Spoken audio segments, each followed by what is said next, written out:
afternoon, everyone. I'm Mira Brown, and I'm so excited to be co-chairing this event with my parents, Zane and Melissa. It is an absolute honor to be here with you all today. We have a room full of amazing supporters at the Sheraton, as well as hundreds of people tuning in from their homes and offices from around the country. A special shout out to my sister, Rebecca, who I know wishes she could be here with us today. I've been involved with the Holocaust Center for 6 years. It all began during my bat mitzvah, when I decided to share the day with a child who didn't live to have a bar mitzvah because of the Holocaust. I chose to honor Leon Myers, who lost his life at Sobibor when he was just 11 years old. By keeping his memory alive and sharing his story, I wanted to ensure nothing like that ever happens again. From that point on, my interest in Holocaust education continued. In high school, I was a member of the Holocaust Center's Student Leadership Board. The Student Leadership Board is a cohort of middle and high school students from around Washington State who work together to develop skills focused on leadership, teamwork, creativity, critical thinking, and problem solving. This is all rooted in gaining a deeper understanding of the Holocaust in order to make a positive difference in our schools and communities. For me, this was an invaluable experience. Today, I'm a freshman studying history in Washington, D.C. at the George Washington University with Thank you. With hopes of going into museum studies. Before I invite my parents to join me on the stage, I'd like to introduce you to a few of the current Student Leadership Board members.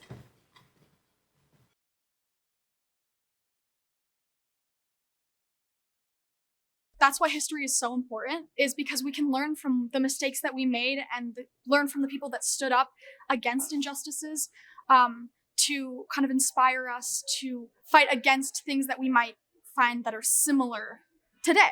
I think it's very important to be educated in the Holocaust, because the Holocaust brings a very strong emotions with it, and emotions that you don't get in touch with on a daily basis. Being here, it kind of created a space for me to feel towards the Holocaust I hadn't before. I never gone to a Holocaust museum. I've only read about it in textbooks. And arriving here and seeing the banner up on the wall was very impactful. The main thing I'm hoping to gain, which I kind of already have, is just kind of touching from community to community, working with people just all over to kind of figure out how I can make a difference. It was freshman year, and we were about to start the Holocaust unit, and one of my friends asked me, "What's the Holocaust?" And I was kind of like, how are you still asking what the Holocaust is? Because I go to a very liberal school that, world-class education, and my classmates don't know what the Holocaust is, so I just feel like I have a responsibility to make sure that they know, and I actually did work on improving my school's Holocaust curriculum, doing all that. It's an impressive group of students, wouldn't you agree?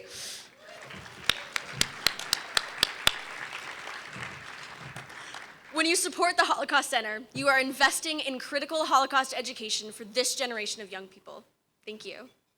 And now, without further ado, I'd like to introduce to you my parents, Zane and Melissa Brown.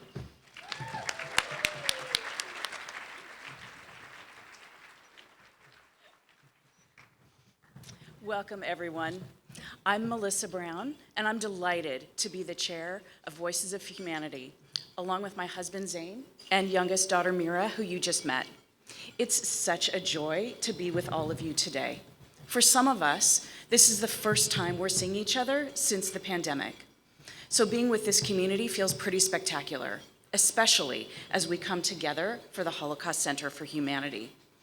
We are here today to build bridges across our state and beyond, bridges that support education and create courageous communities that will stand up to hate. So thank you for committing to share this time with us.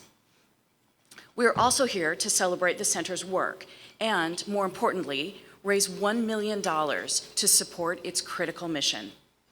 Personally, I would like to see us crush that goal and have a record-breaking year. First, we want to thank our sponsors and supporters who have already committed meaningful gifts. Thank you to our corporate presenting partners, Fox's Seattle, and Goldman Sachs, and to our corporate sponsors at the patron level, Plymouth and Porter Novelli. Thank you to Carl and Joanne Bianco, who generously matched early donations. We would also like to thank our champions for change, Stephen Barral, George Elbaum and Mimi Jensen, Debbie Killinger, Joe and Judy Schocken, Erlene Ehrlich, and the Powell Family Foundation. Finally, we would like to recognize some of the dignitaries who are with us today. Dave Rosenbaum, the Deputy Mayor of Mercer Island.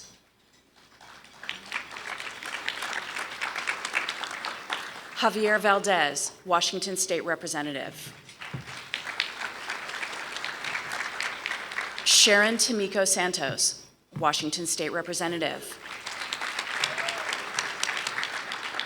Leo Van Dorp, the Honorary Consul of the Netherlands to Seattle.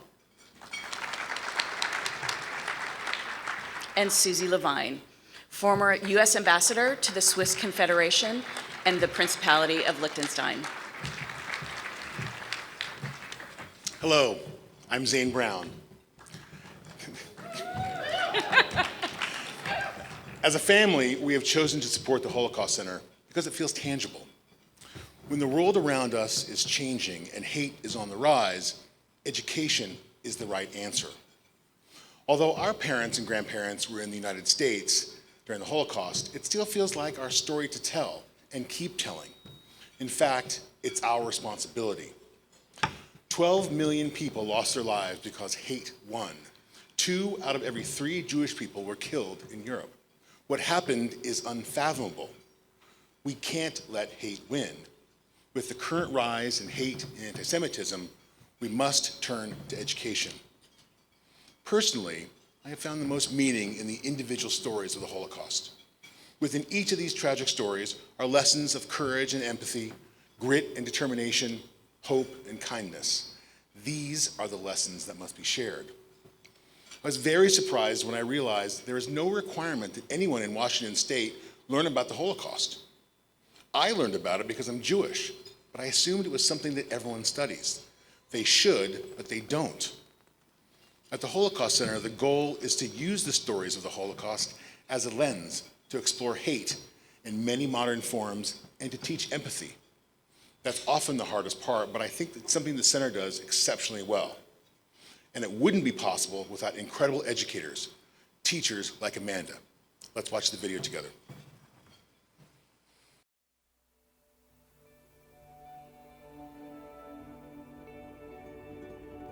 You know, Battleground, 3 things come to mind. First is just the natural beauty of our countryside. The second thing is its location. We're not too far from Vancouver and Portland. And the third thing is just our people here, I think, are very hardworking. As far as demographics, I would say, you don't see the extremes of wealth and poverty here. You see more middle of the road. We're predominantly white and English speaking, though we have pretty significant immigrant populations from Latin America and Eastern Europe and Russia and Ukraine. So yeah, it's a great place to live. I think it's so important in today's environment that we take head on the problem of hate. And I think Battleground's a beautiful community, and I have just treasure trove of amazing students every year. But we do have some ideas in this community that it's okay to fly Confederate flags. So we have a lot of kind of preconceived prejudice. I think the students come into Holocaust unit thinking about the camps. So in order to get them to kind of identify more with it than just being statistics and this amorphous place where they've seen the picture of the gate at Auschwitz, right? Providing that pre-war look, what was life like? They were absolutely enthralled when we looked at a shoe in a set of hands. And we created this whole person that shoe belonged to. And they wanted to know who was the owner of the shoe. And I showed them pictures of the pile of shoes at Auschwitz. And I said, I don't know. It could have been from any of these shoes in the pile. They had no idea they were Jewish people. And that to me, like, okay, they're just real people, right? They were living their real lives. Just creating that environment really opened us up to have a lot of really deep, great conversations.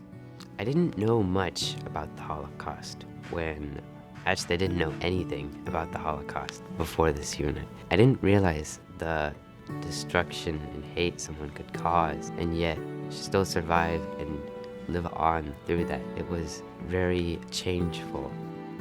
I think when you teach the Holocaust, you can open their eyes to where that leads. By starting with the pyramid of hate, you get them thinking about how little things they even say in school can lead to bigger problems. I think we see a lot of things like name calling still today. I think now that you can kind of see, like after looking at the pyramid of hate, how that's like the beginning and how it can lead to much bigger issues, knowing that can kind of help me stop that if I see it and kind of just tell someone, well, that's not okay. It made me reflect more on things that maybe I had seen other people experience, and because where we live, we don't go through that kind of stuff.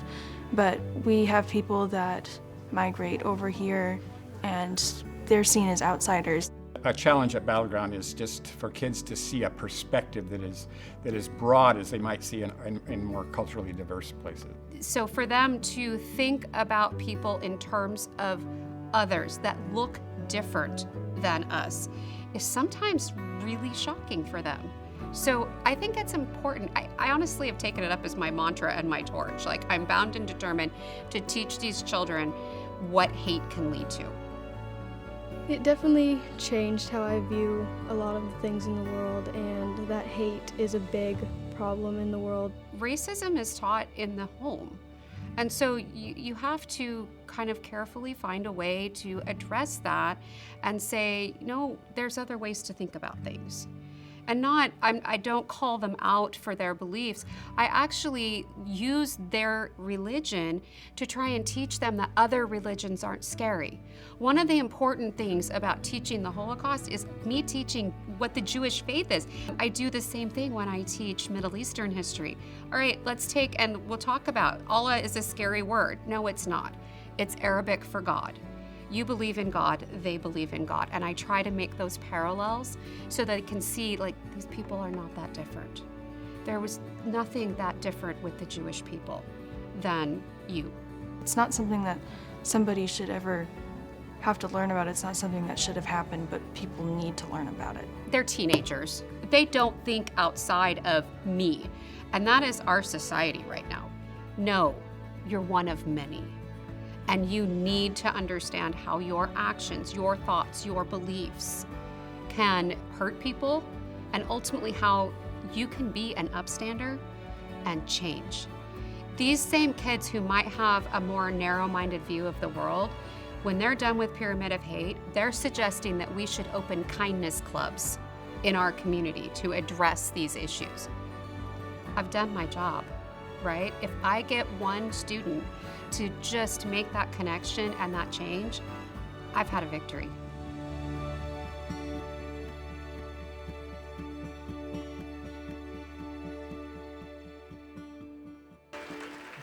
Incredible. We are lucky enough to have Amanda with us today. Amanda, can you please stand so we can acknowledge you and the important work that you do to educate the minds of our young people?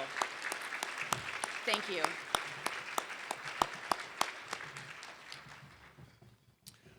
Each year, the Holocaust Center has the honor of recognizing people and organizations who have stood with us against anti-Semitism, racism, and hate. This year, we are thrilled to honor Judy and Joe Schocken. The Schockens are incredible champions for Holocaust education and pillars of our community.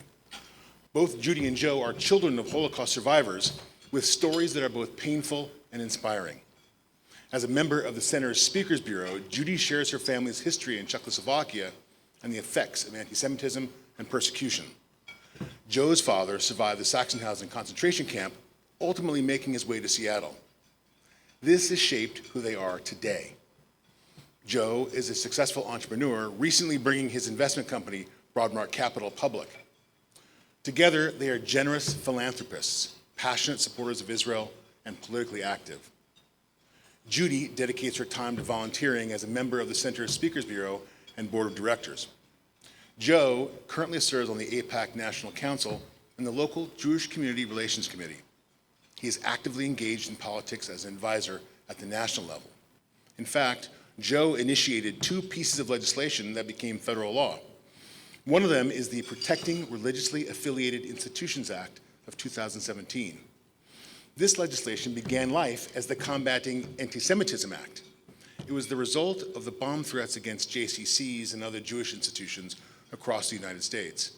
The final legislation expanded federal hate crimes laws to better protect community centers and religious institutions of all faiths.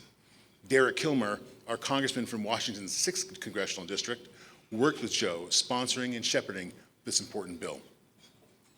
Judy and Joe dedicate their time and treasure to ensure the lessons of the Holocaust remain top of mind.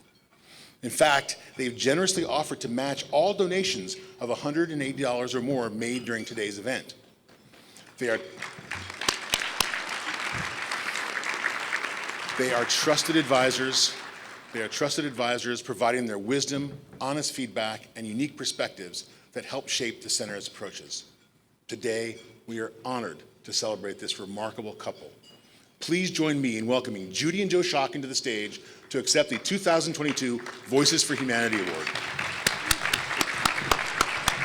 You did such a good job.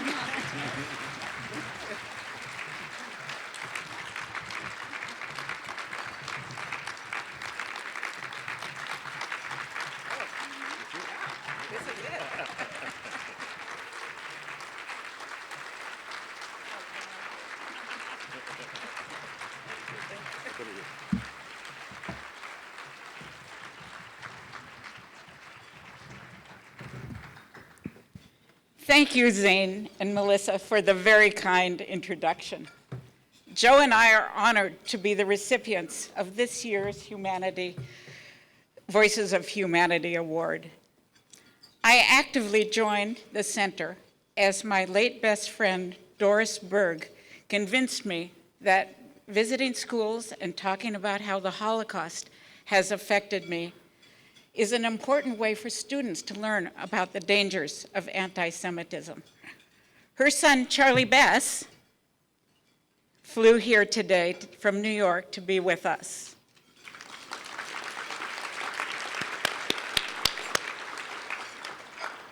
The Holocaust Center has filled an empty spot in my childhood. I grew up, like some of you here, with a big silence. My parents could not speak about their family. So with the help of the Holocaust Center, my family's history was researched, and I have a more complete understanding of what happened. I am thinking of my lost grandparents, my Aunt Helene, and her 2 children, Robert and Dora, who were only 5 and 9 years old when they were loaded into a cattle car and traveled for 3 days until their death. I speak to school children and tell them my family's story so that they understand that words can eventually help cause the destruction of people's lives.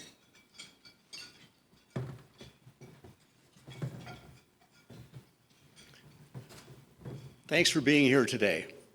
It means a lot to support this great institution. I had a lot I wanted to say, and I also know you wanted to get home in time for dinner. So I tore up my comments last night and realized there's only one thing to talk about today: this difficult and threatening moment for the Jewish community in America. Never thought I would say those words. 3 or 4 blocks from here is the Holocaust Center. It is a remarkable place. You won't see the name boldly displayed on the building because it's dangerous to have a Jewish name on the building. To enter, you need to go through 2 sets of security. Not the way it should be in this great country. A moment when we see the mainstreaming of anti-Semitic rhetoric from the left and from the right, from celebrities and athletes, from thugs and misfits, trolls on Twitter, tortures in Virginia, banners over the freeway. There are a dozen white supremacist and anti-Semitic organizations here in the state of Washington. There are real attacks on the street and in synagogues. Freedom of speech does not mean that we should tolerate hate speech, Holocaust denial, and lies that threaten our democracy. As we have painfully learned, those words of hate have consequences. There's war in Europe, the economy is weak, technology is changing our lives, our social fabric is coming undone. It's a scary time, and people look for someone to blame. And too often, that means Jews. It's a bad time for Jewish students on campus. Our 15-year-old grandson is a gamer and has to deal with anti-Semitism on the internet. Not the way it is supposed to be in this great country. I'm frightened and I'm angry, and you should be too. We shouldn't have to say this, but in art, science, medicine, law, business, politics, literature, entertainment, even sports, this very small Jewish community has made a very real contribution to our great country. And yet the Jewish people are the most targeted minority. We deserve better. Judy and I are proud to support the work of the Holocaust Center, a great nonprofit with a clear and defined mission, superb execution, and measurable results. Dee Simon and her outstanding team are recognized for doing a fantastic job educating students, teachers, and policemen. They use the lessons of the Holocaust to teach and understand the consequences of hate, racism, and anti-Semitism, the importance of standing up for others, and our personal responsibilities in a democracy. Exactly the kind of institution we need at a moment like this. And so I hope you will join us and support their important efforts in a meaningful way. And from the ashes of the Holocaust came the miracle of Israel, the once and eternal home of the Jewish people. The only country in the United Nations threatened with genocide.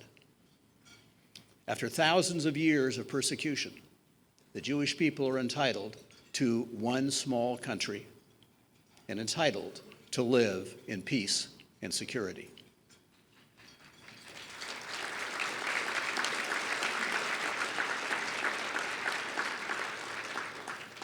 I want to recognize our non-Jewish friends and neighbors here today. You honor us with your presence and understanding. And I want to recognize those few Holocaust survivors here today. You inspire us with your courage and the lives you have lived. We stand here today remembering and honoring our parents, who were among the lucky few that had the courage, health, and good fortune to make a new life in this great country. And we stand here on behalf of our cousins, those born and unborn, who did not survive and would have made this a better world. Those of us in this room are among the most fortunate in our society. And with that, we have a responsibility to stand up and speak out against hate and intolerance wherever we see it, and to support the work of great institutions like the Holocaust Center that represent our values. It will hopefully preserve our democracy. Thank you.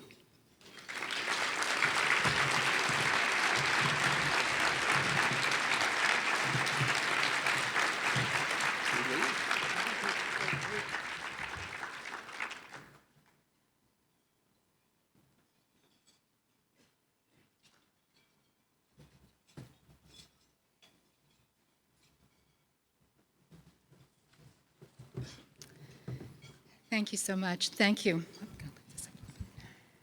Thank you, everyone, for joining us. I'm Dee Simon, the Barral Family Executive CEO now. Thank you. Thank you, Zane and Melissa and Mira. Thank you so much. And thank you to Joe and Judy. On a personal note, Over the last few years, Joe has encouraged me, guided me, and advised me. Judy has joined our board this year, and I know that we'll do great things together. One of the center's programs that you may not know about that I'd like to share today is our police training program. In 2017, our center began training police officers in a program called Law Enforcement and Society. We began with the Seattle Police Department when we trained all 1,300 officers. I'd like to thank our partner in this project, the ADL, Pacific Northwest, for their partnership, and Mary Cypress is here with us today. Thank you, Mary.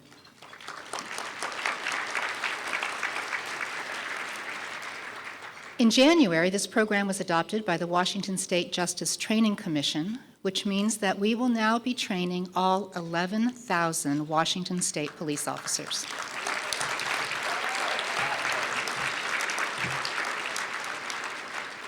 In our program, some officers are dubious. They come in with some attitude. They leave with newfound understanding and knowledge and historical context. They see a case study of how fragile democracies succumbed to the forces of fascism and intolerance, and they learn how to apply these lessons in their daily lives toward their citizens. You may recall, in Kent, the assistant chief of police was suspended for displaying Nazi emblems on his door. At the center, we understood as soon as this happened that the best and most lasting way to make a difference was not to target one officer, but to educate every member of the department. We reached out to Chief of Police Padilla, and next month we will be training all 143 Kent police officers.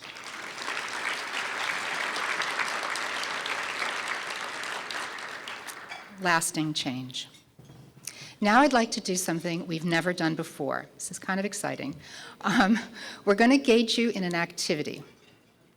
So what we're going to do is I'm going to turn you over to Brenda Anderson, and she is going to take you through what is a piece of our police training program so that you can see what it's like and be a part of it. So with that, I'm going to turn the program over to Brenda Anderson, who is our police training lead.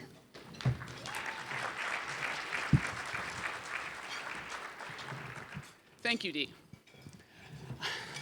I am a former high school history teacher and am currently seeking my PhD in Holocaust and Genocide Studies. And I'm also the child of a retired police officer, so this program is very close to my heart. As we go through this process, please keep in mind that the individuals in the photos don't know the end of the story the way we do. We know what happens, and they did not. So as we begin, here you see a picture of a Berlin police officer and a member of the SS on patrol in March of 1933. The person on the left is a Berlin police officer, a recognized and legitimate member of law enforcement. The SS officer in the photo is wearing a white armband, indicating that he has been deputized into the police department as an auxiliary police officer.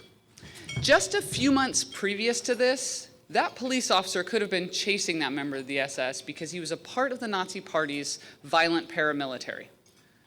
So when we look at this photo, the question we have is, why would this police officer accept this assignment of working with an untrained and possibly violent stranger? What do you think?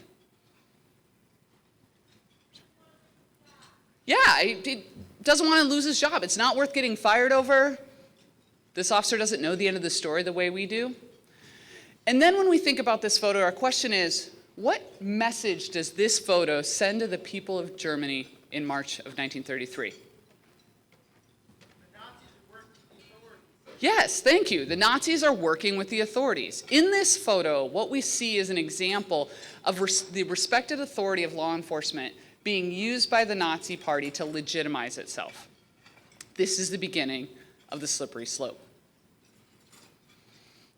Here you see the deportation of Jews from Würzburg, Germany, April of 1942. We know that World War II began in September of 1939 when the German military invaded Poland, and the United States enters after the attack on Pearl Harbor in 1941. By 1942, when this photo is taken, this is a full-blown war with multiple fighting fronts.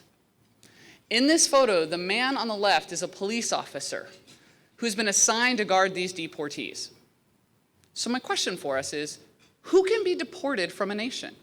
Now, many times, the officers will say, criminals, they'll yell it out very quickly. And I have to say, to be clear, it would be much easier if we could send our convicted criminals to Canada.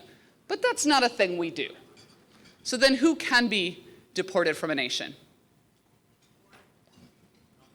Non-citizens. The people in this photo are being deported during a war because the Nazis have convinced the German people that they should be viewed as a threat. The officer once viewed these people as equal members of his community, people he swore to protect and serve. After 9 years of Nazi propaganda and policies, the officer no longer views these people as part of his universe of obligation. Now, during the second portion of our training, we ask officers to share with us how they want to be seen by the people they serve.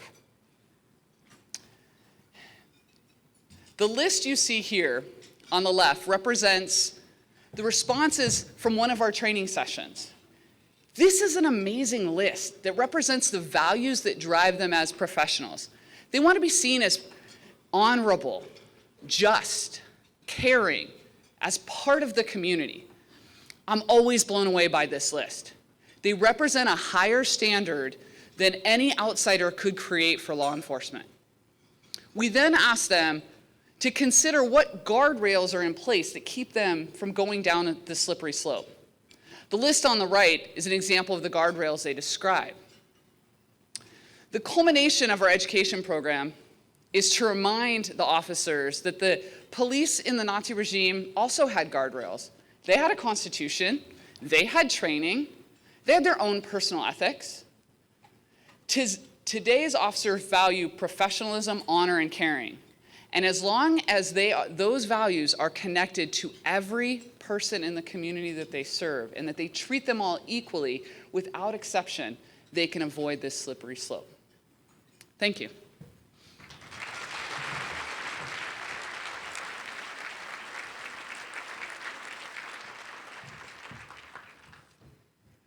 Much shorter. All right, Brenda, thank you so much. Joe and Judy have worked tirelessly to support political candidates and further our democracy. Well, here we are. It's election day. If you haven't already voted, it's not too late. And Joe, if I see you looking at your phone, I'll understand.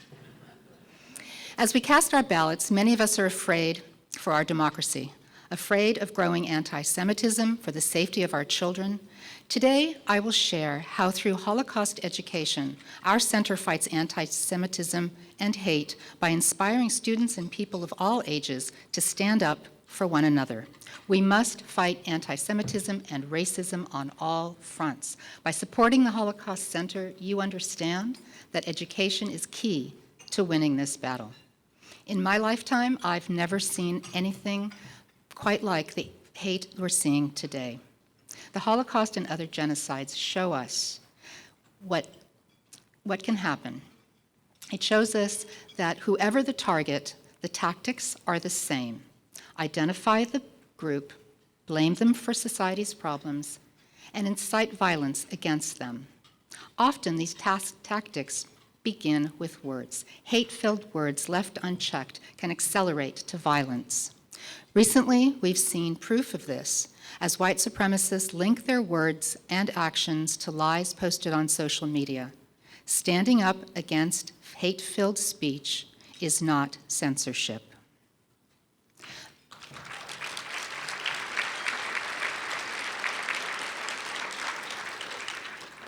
The Holocaust teaches us that we can't ignore today's rhetoric by extremists or by the rantings of celebrities, regardless of what we think of their music, their shoe designs, or their mental health. I'm proud of the celebrities, institutions, and corporations that stood up in outrage. As a nonprofit dedicated to education, we empower individuals to speak out against bigotry each and every time they see it, because this cannot become our new norm.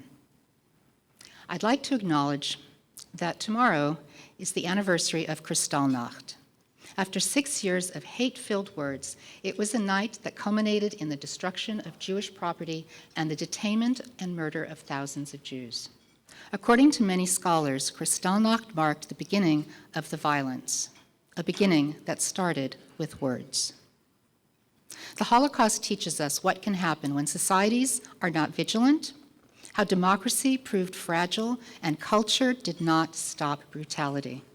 Most importantly, we learn, as Branda showed you earlier, that any profession, any society is capable of going down that slippery slope. It's up to us to take action.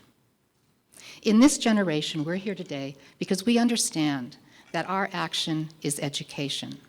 Numerous studies have shown that students who learn about the Holocaust are more likely to stand up for others, recognize anti-Semitism, and challenge biased information. What the studies don't show is the power of inspiration.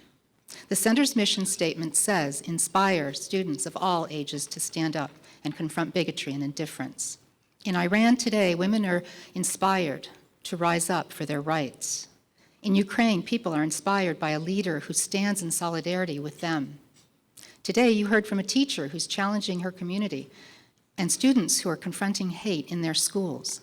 These and hundreds of other examples show how our work inspires individuals, educates them, and empowers them to take action. It's not easy to stand up. Think of the courage of a student who reports cyberbullying, or an adult who calls out a racist comment. I could tell you so many stories of how our students show up every day. Today, I'd like to share one of those stories. Samantha Tarlow is a student at Skyline High School. She started a Jewish student union in her school. Through social media, someone joked, "Perfect, now I know where I can continue Hitler's legacy." Samantha didn't cower. She reported the incident, she went on the local news, and she kept the Jewish Student Union alive. She's now working to bring a speaker to her school from our center and working with the administration to educate the teachers on anti-Semitism. When Samantha stood up against hate, she stood up for all of us. Samantha, I think she's in the room right now. Would you like to stand up?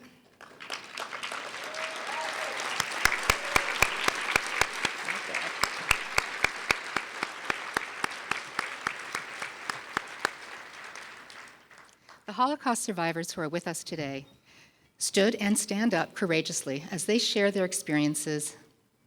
They're not doing it for themselves. They're doing it for us. Many of them are with us today. Henry Friedman, Aggie Day, Pete Metzlar, Henry Haas, Harriet Mendels, Peter Dam, Alex Sittman, and Joe Lewinson. Thank you all for working with us, and thank you for being here.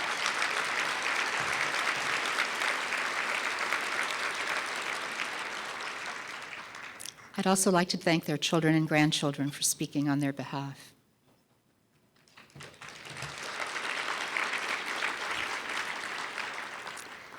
This year, we lost my mom.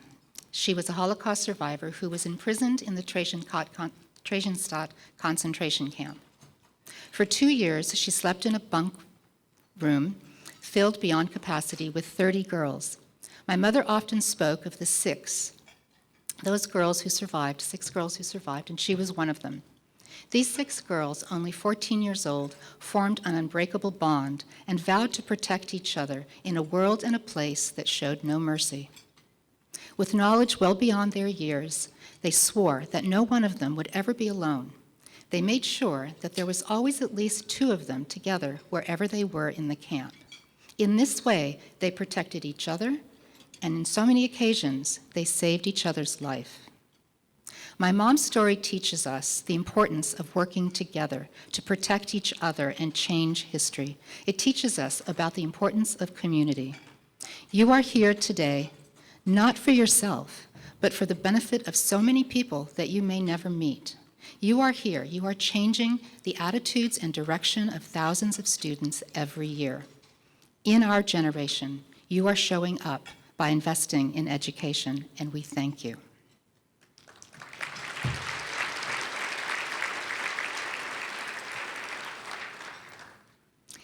It's now my honor to pay tribute to Holocaust survivor Irene Epstein.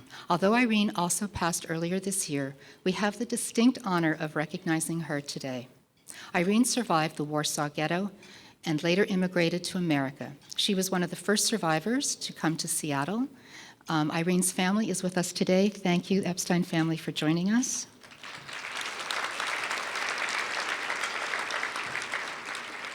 And thank you for letting us honor her. Let's hear from Irene.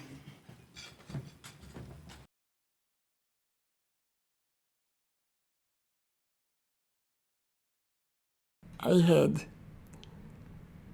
a very good childhood.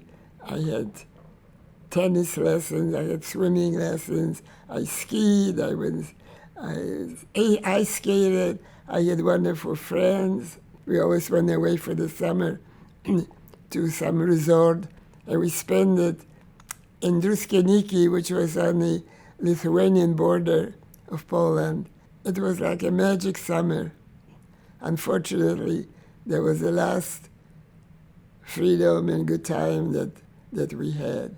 The Germans would come, the German soldiers, the Gestapo, and everybody out, and everybody had to go out into the courtyard, the courtyard, and then they would make a selection, right, left, right, left. One side was good, where the people were strong and younger, and one was for older people and children. German soldier motioned my mother to one side and my brother and me to another side. She dared to step out to the German soldier, and she said in German, "These are my Kinder, these are my children, they are coming with me."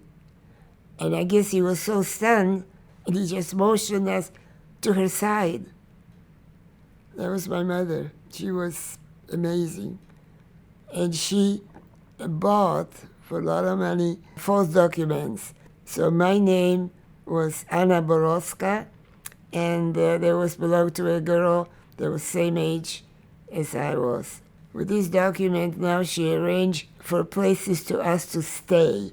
Talked to our former maid and asked her if she would keep my brother, and they would pay for her to do that. And she agreed. She was married, but one time she went to see him, and my brother wasn't there. It turned out that her husband told everybody, "We are keeping a Jewish child." The Germans came, and they took him away, and we didn't know what happened to him. When my dad found that out, my mother told us, he lost all will to live. He didn't want to live anymore.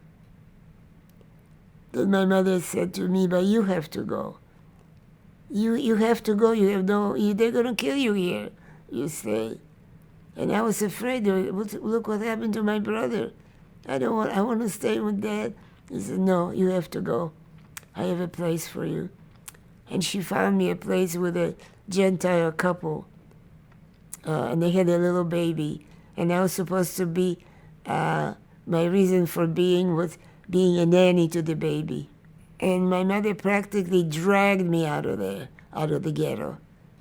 I didn't want to leave. She said, "You have to." I stayed there with this couple, looked out the window, and I saw this smoke. I said, "What is that?" She said, "The ghetto is burning." And they left. They took all the furniture, they took everything, they left a couple of books. And I was all alone in this apartment, and I stayed there. And I was afraid to go out. I was afraid to do anything. I just stayed there, and this is a time that I hardly remember what I did. I was all alone. I didn't have a soul in this whole world. I was really, I wanted to give myself up to the Germans. I don't want to do that, but I didn't want to live. I didn't have anyone. Then, it's for like 2 weeks maybe, or 3 weeks, I hear a knock on the door. And I thought, oh, now they came for me. I opened the door, and there's my mom.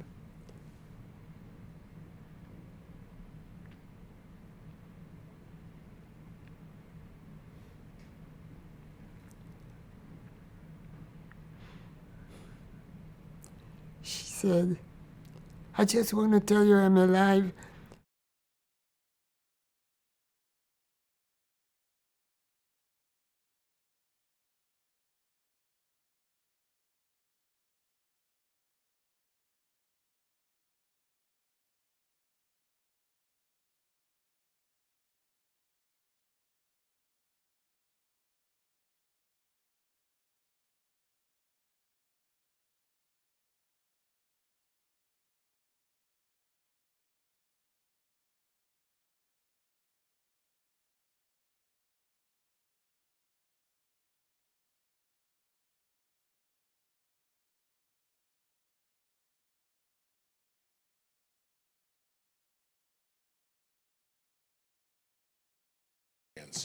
Thank you again to the Epstein family for being here today.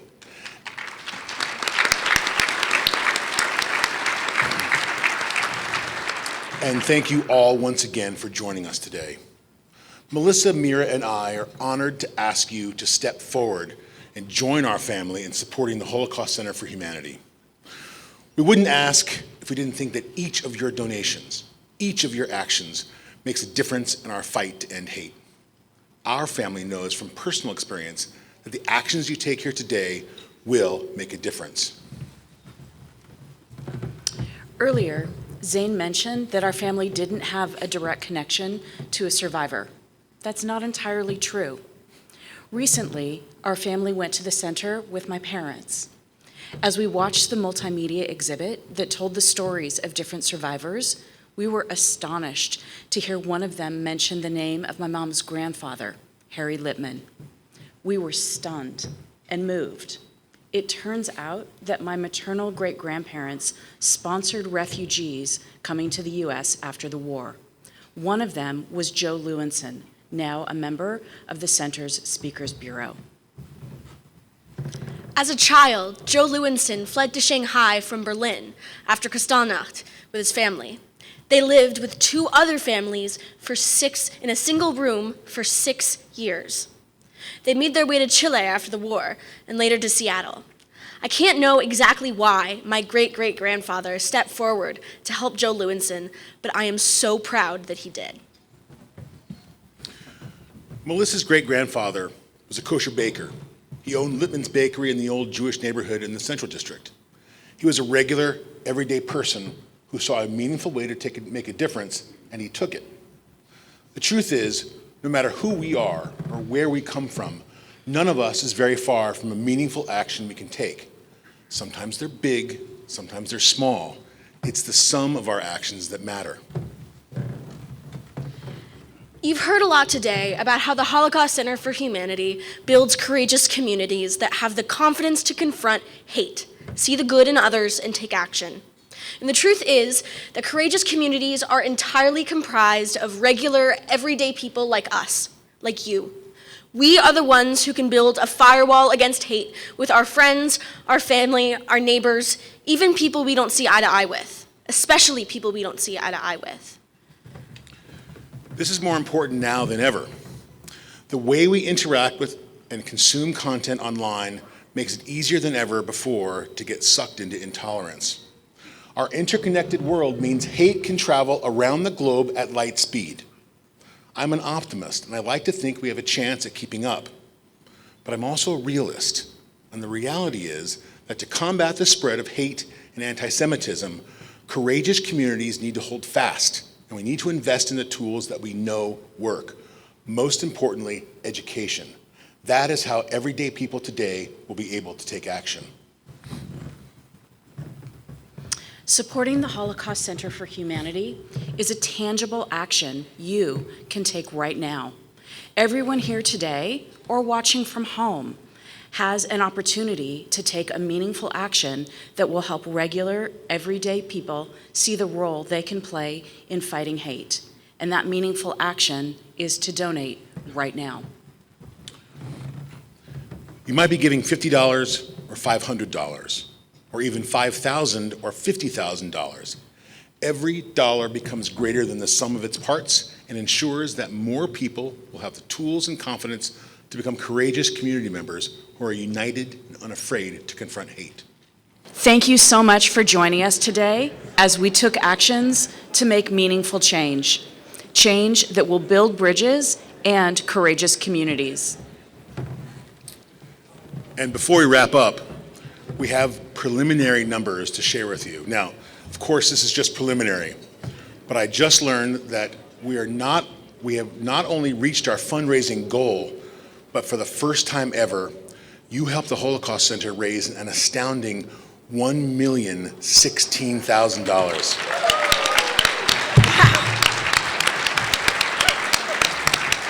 I am beside myself. That is incredible. And it isn't even the final number. Thank you to each and every one of you who gave meaningful gifts today. We are already celebrating and hope that you share the pride we feel in this collective action. Thank you for another successful Voices for Humanity event. Enjoy the rest of your day. And if you haven't done so already, please, please, please go vote. Thank you. Thank you. Thank you. Okay.